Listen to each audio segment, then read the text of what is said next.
মানুষ সকালবেলা বের হয় মর্নিং ওয়াক, আমি ইভিনিংয়ে বেরিয়েছি।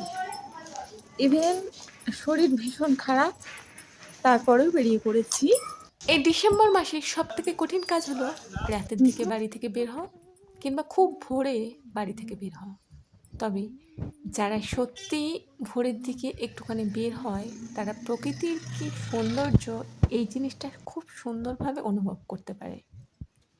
আর খুব রাত্রে যখন বেরো হবেন তখন দেখবেন রাস্তাঘাট প্রচণ্ড পরিমাণে খালি, কিন্তু আপনার ভালো লাগবে। যদিও এই কম্বল ছেড়ে বেরোনোর বিষয়টা এটা ভীষণ টাফ। গ্রীষ্মকালে এই রোডটাতেই প্রচুর সংখ্যক লোকজন থাকে, কিন্তু শীতের দিকে দেখুন গোটা 10-12 জন হবে, এর বেশি না। ঠান্ডা মানে চারিপাশটা পুরো অন্ধকার।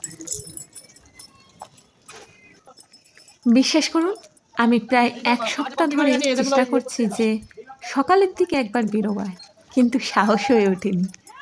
এত সকালের মধ্যে যে কুয়াশা ভর্তি থাকে তার মাঝে বেরিয়ে যাওয়ার সত্যি মানে ইচ্ছাই হয়নি।